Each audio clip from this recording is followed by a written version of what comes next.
Hey guys, it is Friday here in West Virginia, and I almost forgot about Free It Friday. So today we're just unboxing a random RLC car.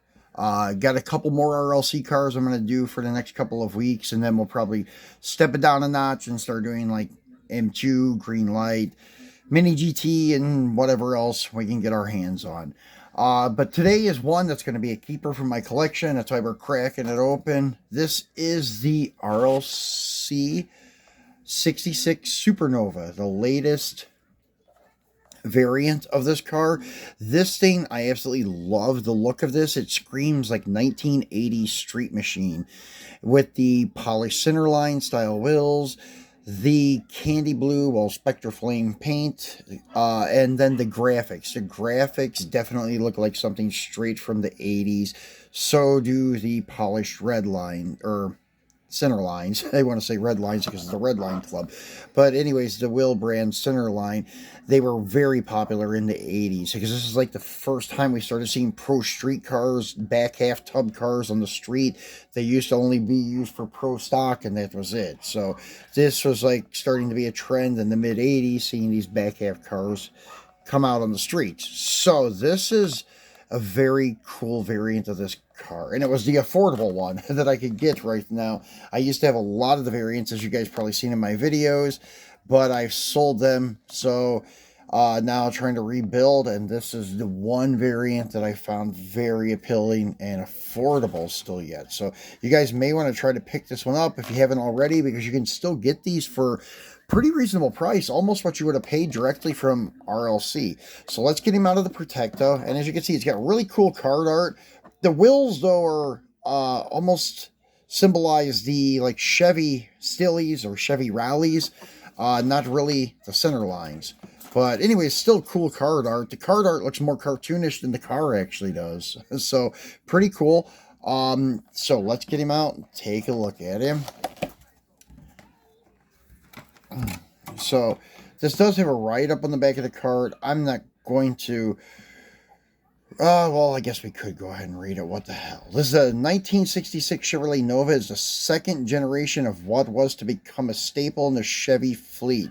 Sporting some new body designs and larger engine options, consumers had the option for a standard everyday car, or in the Southern California car culture world, the ability to modify it to new levels.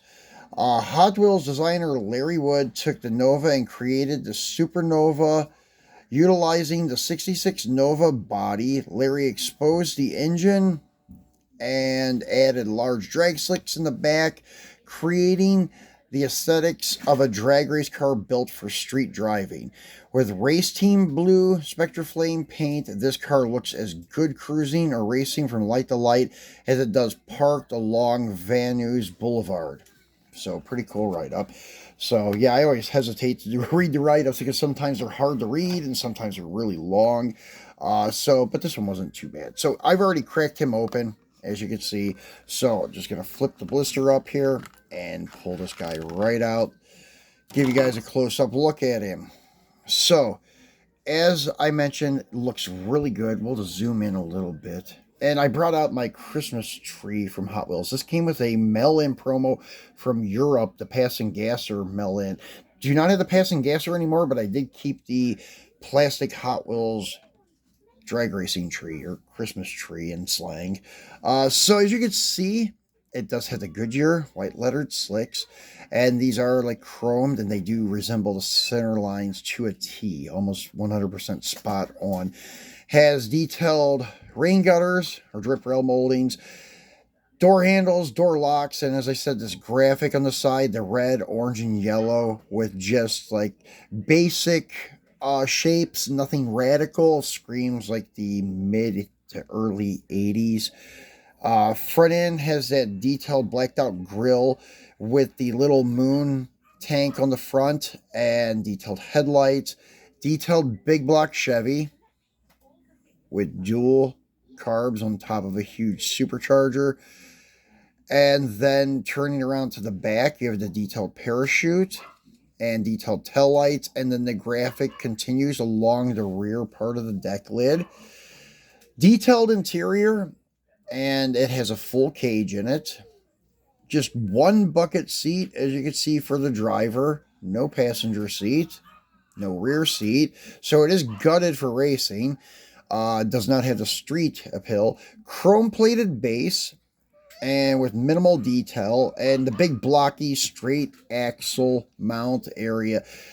This is the only downside of this casting, is that big block area, but because these are kids' toys, they had to make it durable for children, so that's why it's built like that. But still, yet a fantastic casting. Love this casting. Wish I could afford to get them all again, but I can't, and I'm not even going to try. I'm just trying to get like a couple, maybe one or two variants of each gasser that they make, and I'm trying to keep up with the gassers that they're releasing. And if they don't have them with the real riders yet, I will swap them to make my own variant. I did that with the 62 Corvette, which I'll show you guys someday, and I'm going to do that with the Volvo also. So doing that and just trying to keep up with their gassers, but trying to get every variant, especially now this late in the game, they're quite expensive. I think the first like black chrome one is going for upwards of like $400 nowadays, between 300 and 400, something like that. So yeah, it's out of the question. But this one, I'm happy to have. Love the 80s appeal to it. So, guys, we'll be back again tomorrow with our square body Saturday or Sunday. So that's why I like the S days, because I could do it square body Saturday or square body Sunday. So we'll be back one day this weekend with our square body. It is an M2K5 Blazer, and I think it's a hobby release. So it's pretty cool truck, and we'll be unboxing that for you. So thanks for watching, guys, and have a great weekend.